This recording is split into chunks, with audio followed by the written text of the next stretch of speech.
Every act of service has a story.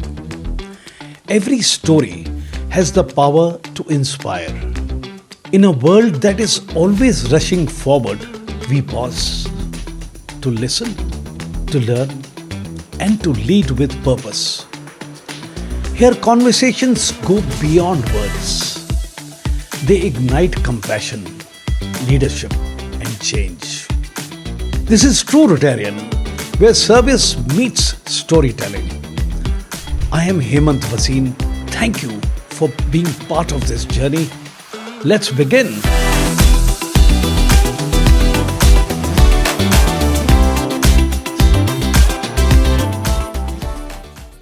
Hello and welcome to TrueRotarian podcast.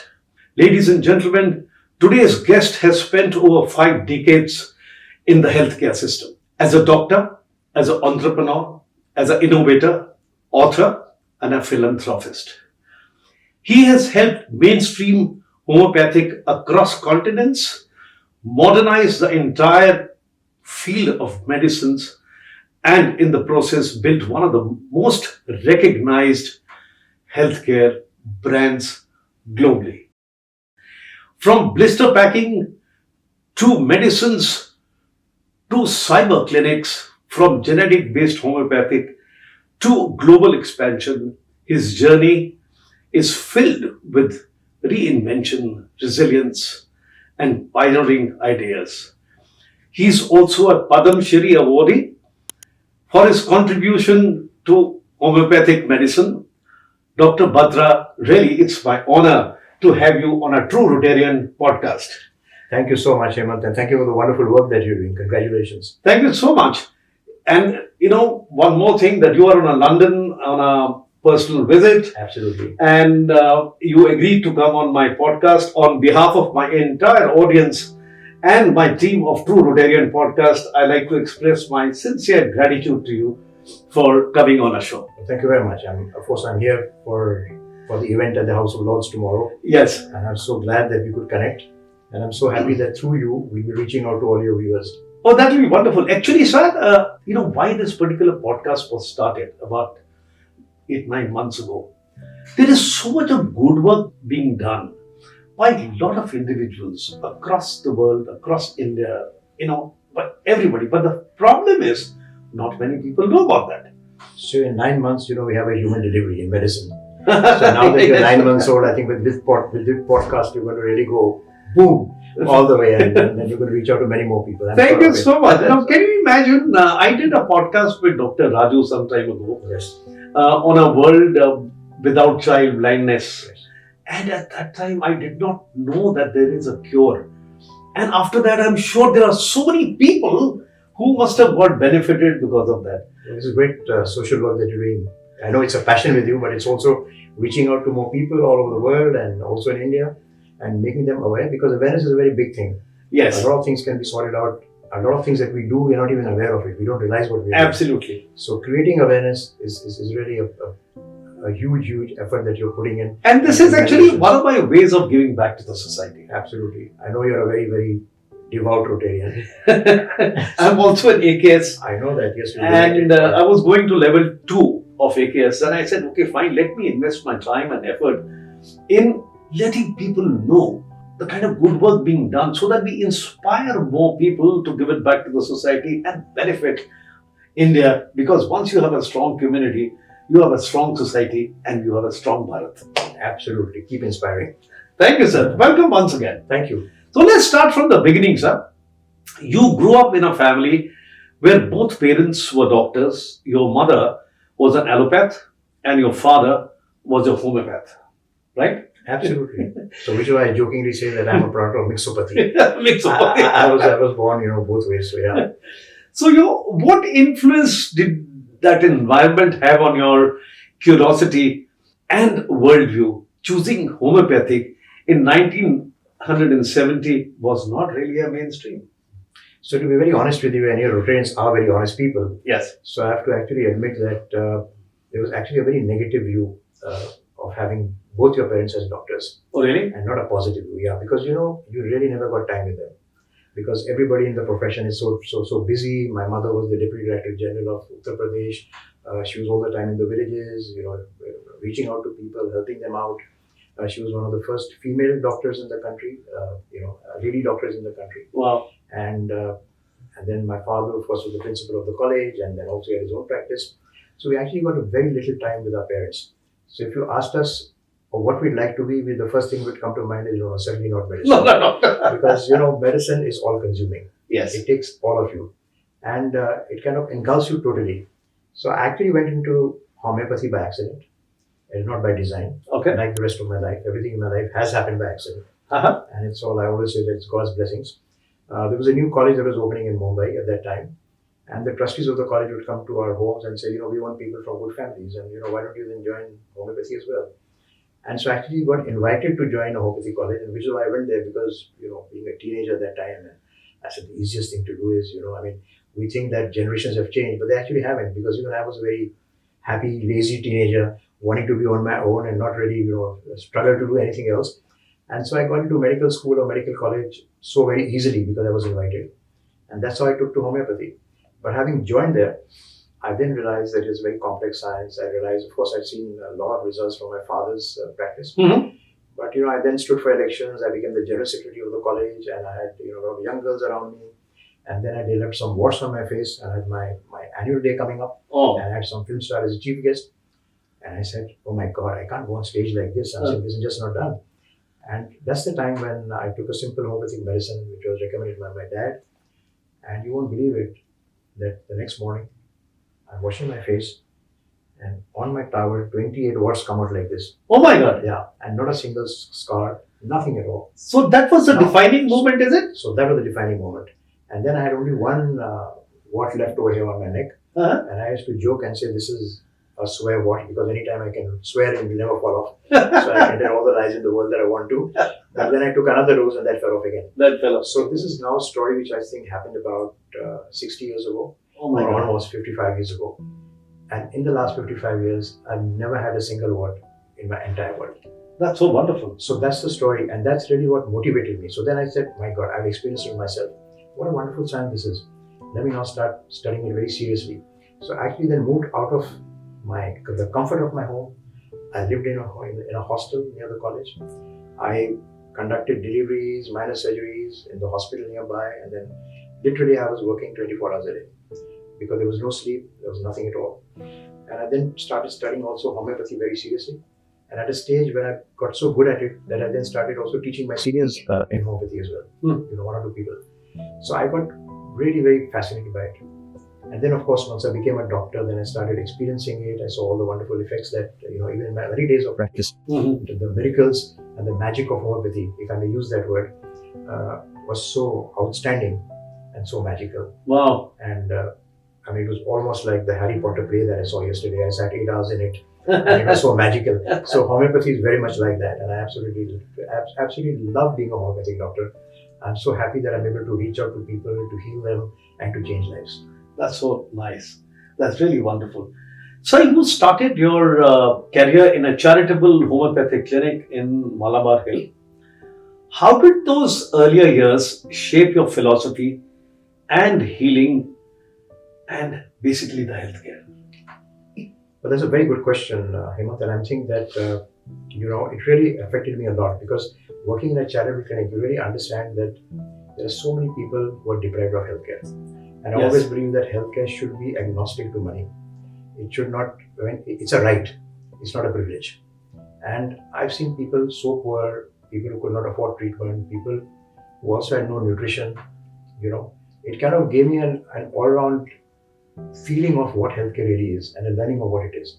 I then understood that healthcare is not just physical, it's also emotional, and it's also financial, it's also economic. Yes. And I'll give you an example.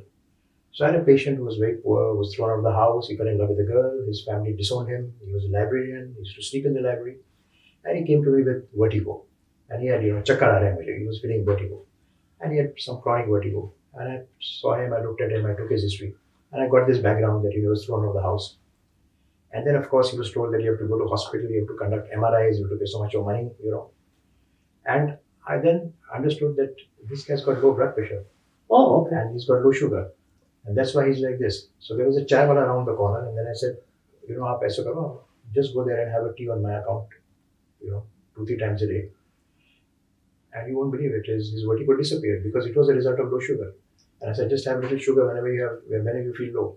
And the vertigo disappeared. So I then realized that healthcare is also related to money.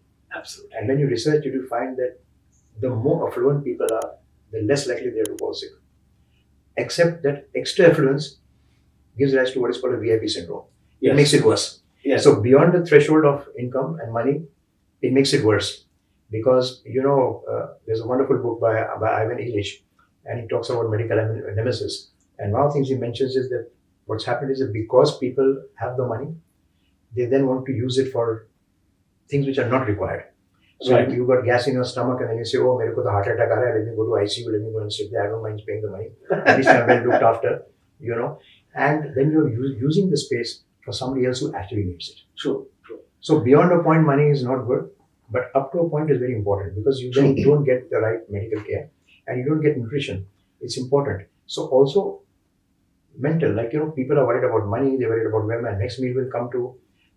Then they have psychological issues, they have emotional issues. Yes. And then, of course, it also affects the health. So today, I remember another case I'll just share with you because I like it to be chatty rather than, anything formal.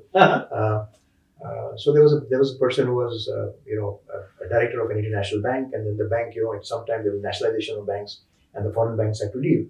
So he lost his job, and then he had a very chronic backache, and he came to me for advice, and then after took his history. He then mentioned, doc, what happened was I was called for an interview with an Indian bank, and the guy was sitting there. He was my junior. And he's questioning me, and he's asking me what I'm going to do for the bank and all that. And it hurt him so badly. And I said, that emotional upset is what is related to his present backache. True. And even though that happened 10 years ago, this guy's suffering all the time. And I gave him a homeopathic medicine, which is very useful for that particular ailment. Yes. Emotional ailment, not the physical one.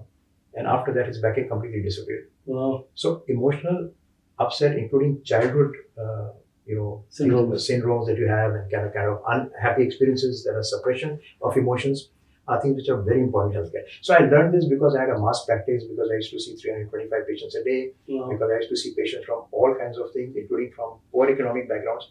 I could understand the human needs of people far better compared to what I would if I would start my career in an air-conditioned room and sit over there and get a larger experience. And plus a mental satisfaction for having treated people who do not have money to. Absolutely. So starting a private practice at that time required a lot of courage, conviction, and trust building.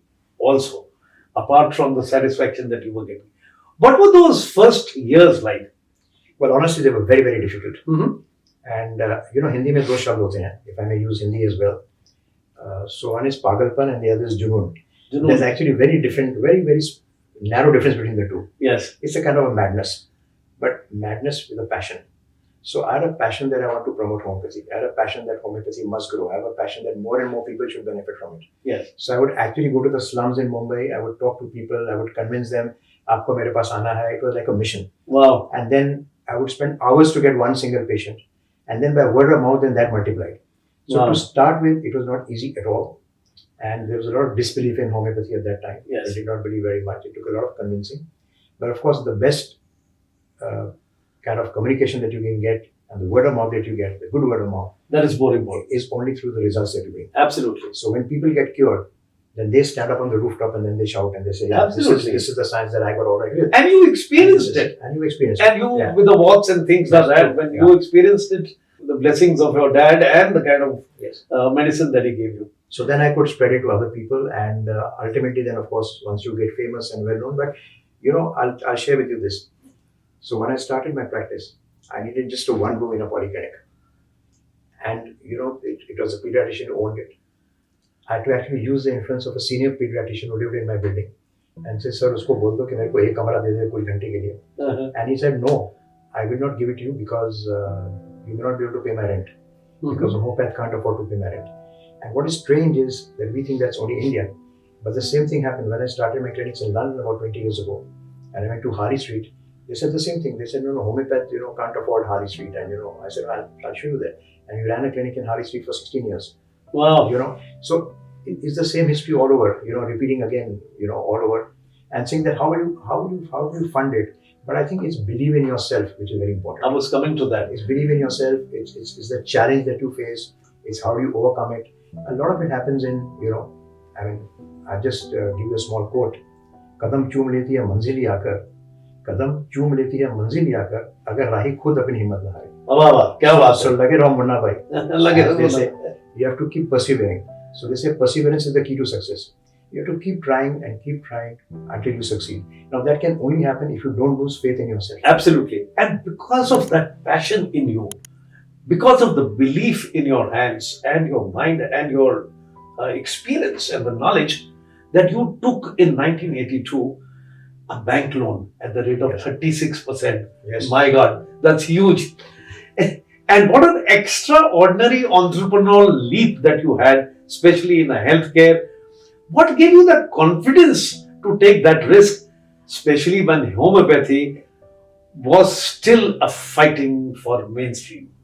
I told you I was stupid, but I believed in myself, and that's what I think. It's just the thing, the thought that you believe in yourself, that you can do it, and I give you actual figures. So by the time I was in that polyclinic and I was starting my practice, I reached a practice of earning almost 25,000 rupees a month, which was among the highest at that time in the late 70s, perhaps in India as well. I'm seeing very few doctors on that kind of money. Not talk about surgeons and gynecologists, but medical doctors, who are in practice, and not homeopaths at all. So I was already doing very well over there. And then when I moved to this and my own place, and I had to borrow money, and my EMI, if you use that word, yes, came to about 66,000 rupees a month. Those days. So which means that I had to, at a peak income, I had to multiply my income 3 times to be in a position to pay back. And that time my eldest son was just born, and so if I had to buy him a bottle of milk, I had to buy it after 66,000 plus 1 rupee. So that was the kind of challenge that I had. And I'm very happy to say that it worked very well for me, because like I said, it was a junoon, it was a pagalpan, it was also because I set up the world's first IT-driven, technology-driven homeopathy clinic in the world at that time. Yes. I said I actually designed the first medical software, perhaps in the world at that time, not in homeopathy, but I designed something which is called electronic medical case history in the 80s, by 82, in early 80s. So that time computers had just come to India. Right. And I remember, our Prime Minister at that time had actually brought in technology to India. And very few people even had computers. So I remember that I borrowed money for a computer. And people told me that, I remember it was costing 1.5 lakhs, and I had to pay my EMI for that separately, again 10,000 rupees a month. And people said, ye to pagalpan hai. I mean, for 15,000 rupees, you could have hired a chartered accountant to do your work. You could have you could have had MD doctors at 10,000-15,000 rupees a month. And you were invested money in a silly computer, which we used to call, it was like a green screen over there. You had to wear glasses, to cover it so your eyes don't get spoiled. Yes. And we had that dot matrix printers, they were the size of half this sofa. And every time I took out a prescription, it went tuck, tuck, tuck, tuck, tuck, and the whole building shook. And that's how we started. That's how we started medicine. Wonderful. But what it did was it caught the imagination of people. Wow. I think it's all about an idea that works. Absolutely. And therefore, what happened is people had never seen homeopathy with blister packing. They'd never seen homeopathy with technology. Yes. They'd never seen a different kind of homeopathy from what they had experienced. And therefore, actually, people came from the top hospitals in the country to actually see what is all this about. True. And the media carried it all over as the world's first fully computerized homeopathy clinic. Right. And that gave me a lot of, word of mouth. And then, patients started coming in. Trust. And then the rest, of course, was history. But it took me 10 years to repay my loan. So for 10 years, whatever I earned went to my private funders. There were no investors at that time. And it went to one mercantile bank, which had given me some property against the loan against the property that I had. And which is why I decided from that day onwards that whatever I do in my company, I will always be debt free. Debt-free. What a wonderful thing to do. So I've actually grown my business on 2 things. Number one is I've grown it through internal accruals. And jokingly, I say that I always follow the Raj Kapoor model. Because Raj Kapoor, every time his movie did well, he had another movie. If it didn't do well, he had no film for the next 4 years. Yes. So I've grown the business through internal accruals. And that was, a major thing that I've done. The second thing that I did, and I think that stood me very, very well, is that I built an organization based on values. Yes. So I've always paid my taxes. We never had any payment under the table. We are Oh, totally that's so transparent. wonderful. Totally transparent. Like a true Indian and a true Rotarian. TrueRotarian, absolutely. Is it the four-way test? The four-way So I test. actually followed the four-way test in everything that I do and in my profession as well. That's so wonderful. Actually, trust is the foundation of healthcare. How did you build that trust is also testament to what you mentioned, that you were clean, you were neat, and you were absolutely straightforward. Plus, also, you were helping the underprivileged people. And then there was innovation, modernization, and technology, as you mentioned. You have repeatedly introduced modernization in your homeopathic, like you said, blister package, cyber clinic, and later genetic-based homeopathy. Would you like to talk about genetic-based homeopathy? So we did that a few years ago. It took about almost 5 years to develop a model like that. And so what we did is you could actually take a sample, like a DNA, and it would then go to a lab in LA, in Los Angeles, and they would then, like mapping your genes. And we would then know that, for example, for what kind of personality that you have, what kind of genes that you have, what kind of genetic background that you have, what is the kind of homeopathic medicine that you work well. So there was a lot of research that was done in that. So using genetic mapping for homeopathic prescribing Oh, okay. was what we did about, I think, 10 years ago. But unfortunately, what happened is that during COVID, that lab stopped. And we haven't been able to find any other lab which is able to do it. So for the last now 3 years, we're not doing genetic homeopathy at all. But we did it for many years and it was very successful. But now you have an experience based on your earlier sort of findings. That, of course, we have, but this was a different kind of a thing. But I mean, we have a lot of machine learning, we have a lot of AI in what we are doing. So, for example, because we have a database of about 1.5 million patients today, so we know exactly what kind of patient suffers from what problem, we know exactly what kind of medicine works for that person. So, all of that is being used as part of machine learning. So, technology in its best form is being used in modern homeopathy. Thanks, so wonderful. Sir, at the age of 60, you enrolled yourself into Harvard for a management course on healthcare best practices. What inspired you to reinvent yourself at that stage of life? Nothing inspired me. I mean, I was pushed into it. Oh, you were pushed into it? Very often it's the parents want their children to do formal education and they want to push them into going into higher education. In my case, my son wanted to go to Harvard and he couldn't go because he just had a kid at that time. So he said, Papa, you should go to Harvard and you should do this course. And so I was pushed into it. And by my children, so it's like reverse engineering, So instead of me sending my kids to Harvard, my kids send me to Harvard. Wow. And that's really a true story. And I tell me, it was very, very difficult. I mean, I was one of the oldest students there. And I'm talking to young people, a group of about 45 people from all over the world. And I got so many of documents and case studies to be studied, and I've not studied except for medicine, anything else. And of course, it was on medical education, medical excellence, the course. It was quite tough, and after a particular age, it gets more difficult to absorb things and to learn, to have new learnings. But it was a wonderful experience. I learned a lot from it. And I must say that as a first generation entrepreneur, I thought that, I've set up a company, it is doing very well. I think I know quite a lot of things. What am I going to learn in Harvard? But it taught me a lot. And two things that I learned as a result of that. And of course, I came back and it's taken me 10 years to build these things, in my own company, to implement them. So the learning of Harvard took me 10 years to implement in my company. Wow. Yeah. And so the 2 or 3 things that I learned over there, number one was I learned that leadership is everything. Yes. So leadership, whether it's the country level, state level, world level, and whether it's the local store level, and the local training level is very important. So you may have great leadership at the national level, but if you don't have at the point of sale good leadership, Absolutely. the patient experience is not going to be wonderful. So to make that happen, you have to have leadership at all levels. Absolutely. So that's the first lesson that I learned. The second lesson that I learned was that we need to build a company of continual learning. Mm-hmm. So once you are continuously learning, you will always do better today than what you did yesterday. And that's how then you evolve. That's how the organization evolves. And I think in medicine it's more important because in medicine everything changes so rapidly. We never thought something like COVID would happen. And we're happy that we survived, at least a few of us have survived it. And we're happy to talk today. and have this podcast with you. But it's been a challenge. So when I was in medical school, there were special doctors in England, for example, who used to qualify in tropical medicines. They never knew what was typhoid, they never knew what was malaria, they never knew what was jaundice. But frequent traveling has now made diseases very common all over the world. Yes. And therefore, there's been a cross pollution, if I may use that word, of diseases everywhere. So it's not now limited to any, but it is now all the more imperative, therefore, that a doctor must upgrade his skills. And it's very important to continuously learn newer methods, newer treatments, faster, better, cheaper, Absolutely. and more useful as far as the consumer and the patient is concerned. We have a lot in common, actually. So this is where I'm so happy. So this is the second, kind of learning, and the third very major learning was about the measurement of medical outcomes. So that is, of course, more on the medical side. So I don't want to talk too much about it, but I just want to mention, for example, it is said that whatever tests we have today, are they really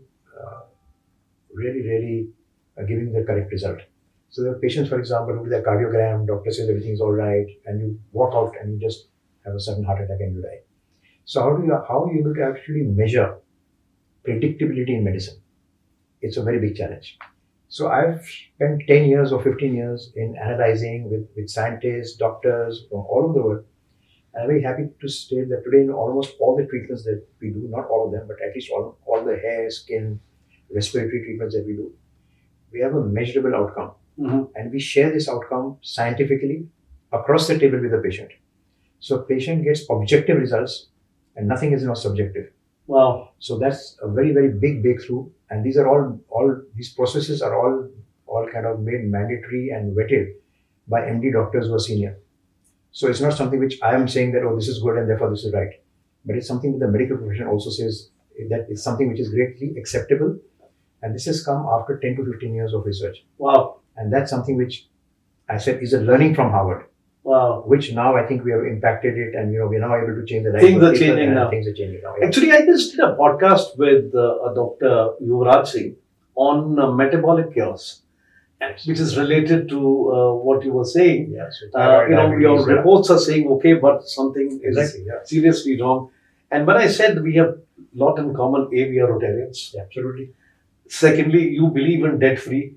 Now, Yes. I've been a debt-free with the grace of God, for the last 30 years. So that is one. That's why we sleep well at night. We sleep well at night. And thirdly, we believe in best is yet to come. Hence, we keep researching. Yeah, that's what you do. So, I had a patient, very old patient, very rich. And every time he would tell me, Doc, I'm now going to so-and-so hospital abroad. And he had a very chronic problem. And I said, why do you do all this, He says, see, Doc, and this is how we learn from our patient. Because, the best people to learn is from the bedside of people Yes. and from Yes. patients rather than from textbooks because they're all outdated, really. So he says, Doc, I have only one goal in life. I have to live the next 5 years with this problem. Because I know that if I'm able to live this 5 years, that's my goalpost. By that time, some new treatment and new therapy will come and I will live another 5 years. Absolutely. So I keep looking at every finishing line. My finishing 5 line years, is then again 5 years. then again 5 years. And like this, I've lived for 15 years more. It's like saying, we'll do it tomorrow. Yeah. So there's always something new happening in medicine. Absolutely. But you've got to be around to experience it. So just live for the moment and make sure you get there. Well, you took homeopathic beyond India at a time when healthcare was very localized. From Mauritius to Middle East to London, what made you believe that the world was ready for this? Different countries have different medical cultures, even religious considerations. And especially, for example, in a place like Middle East, where you introduced homeopathic without alcohol-based medicines. Let's talk about that, sir. So again, honestly, I said everything happened by accident. None of it was planned. I had a good practice, and by that time we used to get advertisements in the newspapers, and people knew about us. So somebody read the paper and said, "Oh, I'm from Mauritius, and would you like to open a clinic there?" And I said, "Yes, why not?" And Wow. that time there were no, everything was through faxes. There were no mobile phones, nothing. And I went there to inaugurate it, and then of course I I've written that story in my biography, The Nation's Homeopath, as well. You must read it. Uh, and somebody told me that, why don't you call the vice president? And he'll be happy to inaugurate your clinic. I said, all right. So I called him up and he said, okay, you come tomorrow and see me. So I went to his house to see him and invite him.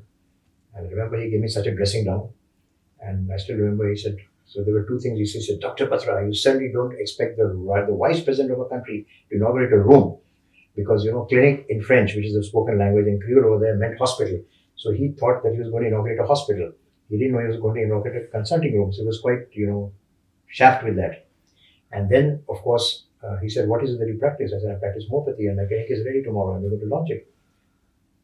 He said, are you mad? He said, I'm a bar at law and I'm a Queen's Counsel.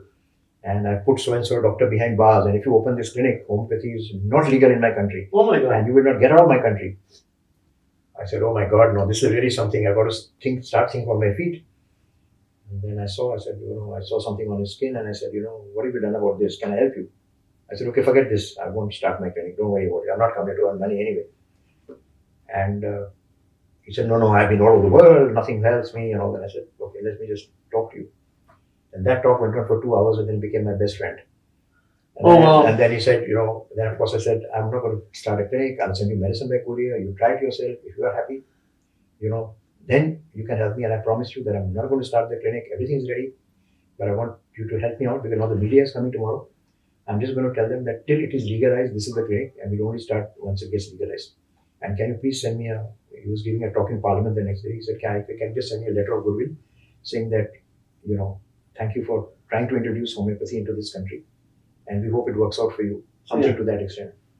And then 6 months at my cost, I kept flying between Bombay and Mauritius, Port Louis, and standing outside the offices of all the health ministers, health secretaries, to get this license. And it took me 6 months. And ultimately, after having treated the president, the vice president, the prime minister, everybody else, and proving to them that homeopathy works, ultimately, they passed a law in Parliament to legalize homeopathy.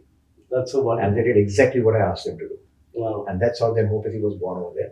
And then later on, the same country which tried to put me behind bars in that sense, because saying it's illegal, they then sent a team of people from MBC, which is Mauritian Broadcasting Corporation, to make a 2-part series on my life, which they showed in prime time over there. Wow. And they said that he's the person who's got a safe, effective treatment of medicine into our country. And therefore we need to honor him. So like this, there are stories in every country. I was invited by London first to come and invest in London and open 4 clinics over here, which we did almost 20 years ago. And even in the Middle East, by that time, they were just starting accepting homeopathy. And then, of course, I went in and opened one of the largest clinics over there in Dubai Healthcare City. There's the only homeopathy clinic over there at that time. Wow. And now there are many more. And we now have 4 clinics and 3 clinics in Dubai and 1 clinic in Abu Dhabi as well. And we hope to grow more. Oh, that's so wonderful. Now, beyond this thing, you also did a lot of work in philanthropy healthcare, which is very, very inspiring. The Positive Health Awards honor individuals who overcome disabilities and disease with courage and dignity. What inspired this initiative? And I believe you also run over 160 clinics across India and support various NGOs. So actually, when I turned 50, I started the Dr. Batra's Foundation. And I said, it's now time to give back to society. Even though there's no age, anyone can do it. And I think as a doctor, we're doing it all the time. Yes. Because when there's somebody cannot afford the treatment, somebody who even didn't have fees for their children, you put your hand in your pocket and say, chalo bhai, ye le lo. At least, you do whatever you can do and live your life. But to formalize it, I started the foundation 25 years ago. And we then said, what can we do? And therefore, one of the things that I thought of is that, the best ambassador for healthcare is a patient himself. Yes. So what happens is that even when you have brand ambassadors, when you have whatever, those can be paid and they can be, people who are your friends and they're talking good about you. But when a patient who has cancer gets up and says, see, this is how I was suffering and this is what homeopathy has done for me. And look at me today. Speaks a lot. That's the biggest inspiration. Wow. So with that idea of saying that a successful patient is the best brand ambassador to inspire other people, Absolutely. especially of rare diseases. Mhm. So what we did is we picked up all the rarest of diseases that we had. We got about 8 or 10 patients together, and we had an event for them. Mhm. And then my son said, Papa, why are we doing it just for our own patients? Let's do it for everybody. We then extended it for anybody else who had a disability, overcome it, and have their own NGOs, and then contribute to society. Yes. So we make a film on them. We have celebrities coming. We have a large audience at the Tata every year, and then we give them a 1 lakh cash award as well for the NGO to support them. Oh, other yes. than making them known. Mhm. So that's one thing we do. And then the second part, as you said, is about the clinics that we run. So lots of free clinics all across. I could have gone out, for example, to the villages, to the like I said, I went to the slums to feed people as well. That's a very limited thing, because then you can't extend it. It's not scalable. So I wanted two things. I wanted to have more people to benefit. Number two, I wanted them to experience what real homeopathy is all about. And I didn't want to distinguish between a paid patient and an unpaid patient. So what we do is that on the second and third Wednesdays of every month, 6 days, once a month, we open all our clinics, for free treatment, lifelong. No questions are asked. So anybody who's short of money, anybody who's got something else, just walks into the clinic, they get lifelong treatment. And they're not discriminated against any other employee, Oh, that's so any wonderful. other patient. And the employees and the doctors of the company have to also extend of themselves, because I always believe that the best thing you can do in service, not just checkbook charity, but actually to give of yourself. Yes. So all doctors come 3 hours, 4 hours before the clinic opening. They're not paid overtime. They come at their own time. They come early to serve people. Oh, that's so And nice. we don't pay them any money at all. So it's part of their contribution to society. And they believe that they can also contribute to society, and it makes them also feel good and happy. So Inspire people. So that's the Yeah. model that works. And then across the country, then we, like I said, they experience what is good healthcare. They're not discriminated against. We're not going to some small village and giving them some podikas and saying, they're also getting blister pack medicine. They're getting the best quality treatment they can get. They get all the senior doctors attending to them, not that junior doctors are going there. So that's something that we are looking now to scale even more, and hopefully reach out to many more people. Wow. Now, what advice would you like to give to the young doctors and healthcare entrepreneurs? So actually, no advice, because today young people don't listen to you. I mean, that's a true fact. But yes, I mean, on the contrary, I think it's the other way around. I think we have a lot to learn from them, because lots of young people today, they are into new media, they're into social media. There are things which never happened during my time, and I'm now learning. I've also learned on new media. I'm on Instagram as well. I'm on social media, and I do my photography there as well. So there's a lot of learning that one can do. They're very passionate about what they do. Yes. Young people, they're very driven, but they want quick results. And I think the only thing, one single message I can give is be patient, because medicine is not something that you do. There's no jadoo ki pudiya. It's not magical, and especially when you're treating with chronic problems, it takes time. So you have to persevere till the patient gets well, and then those patients then become your brand ambassadors. Absolutely. So there's a period, I would say, at least 10 years before you can actually become somewhat famous. It's not like a film star that a picture chal gayi, so then Friday God sits in the box office every Friday. Yes. So if your movie does well on Friday, then your price goes up. Yes. If it flops, then your price goes down. It's not It's like not that. like that. Yeah, you need sustenance, you need perseverance, you need to have And you need ambassadors who exactly. will talk about you. Ambassadors are those people who you have treated. Exactly, and that takes time. And It's that chronic takes time, thing. yes. So by the time you can put out those ambassadors, so be patient is my and don't do it for money, because it's still a service industry. Yes. And I always believe that in anything that you do, of course, you don't do it for loss, because if you don't create wealth, you can't share wealth. Absolutely. So you need to create wealth, but you need to do it with right value system, and you don't need to do it in a hurry, and you don't need to do it at the cost of values. Absolutely. I mean, just be sure that whatever you're doing it the right way. Yes. When you look at your journey, entrepreneurship, global expansion, philanthropy, what would you hope your legacy to stand for? Well, there's nothing like a legacy, I believe. I think the moment you pass away, you're just forgotten. We talk about legacy because we want us to be remembered in some way or the other. I think it's ego, which is our self-ego, that we want to feel important. I actually believe that the legacy that you leave behind is the living monument of people is the health that you're leaving behind of other Yes, people. absolutely. Is the families that you healed.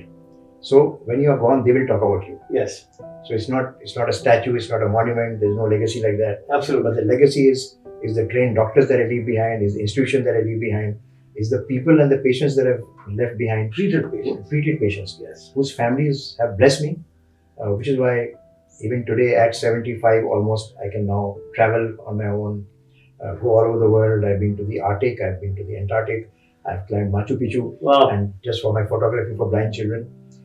So it allows me to follow my passion, and all my passions are related with some cause. Like I always believe, as you mentioned earlier, so I think there are 2 Ds and there are 2 Ps. So 2 Ds in healthcare, one is discipline and the other is determination. Determination. So you need both if you want to be healthy. You need to be determined that मुझे ठीक होना है, and you have to be disciplined to follow the instructions. Absolutely. Otherwise you can't get healthy. Absolutely. Right? Then similarly in life, you need 2 Ps.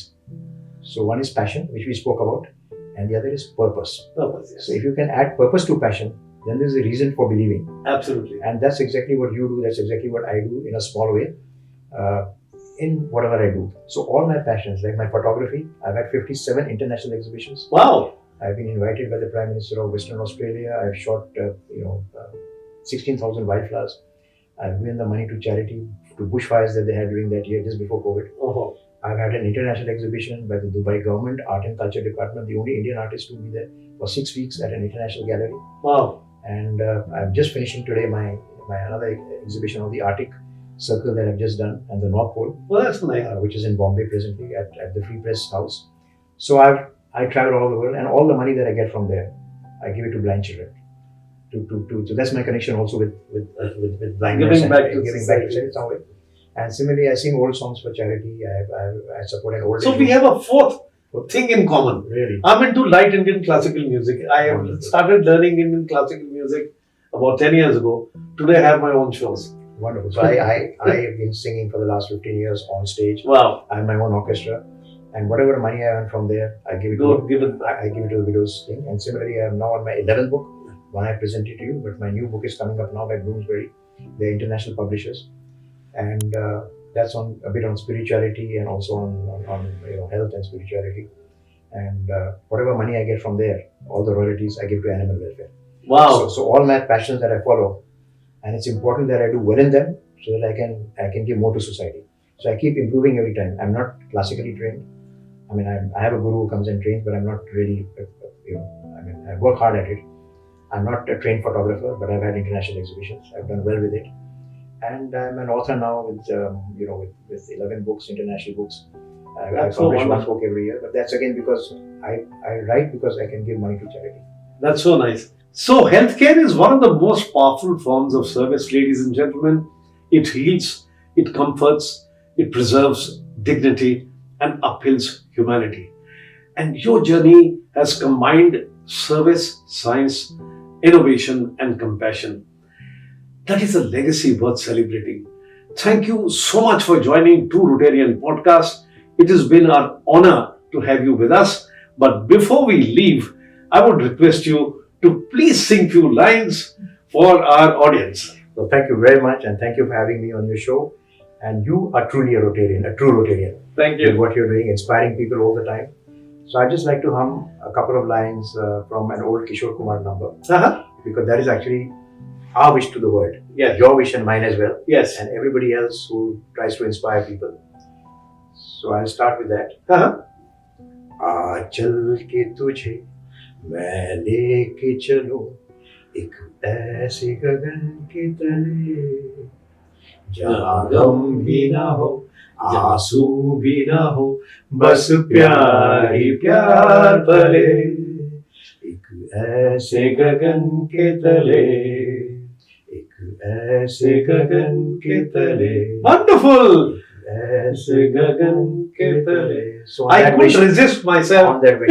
Thank you very much. Well, thank you so much for Thank you coming to our show, sir. Thank you for taking And ladies and gentlemen, if you like this podcast, please do share, like, and subscribe. And if you also have a story to tell and a project to discuss, please feel free to get in touch with us. It'll be my honor to call you on a show. Thank you so much. Till then, Jai Hind.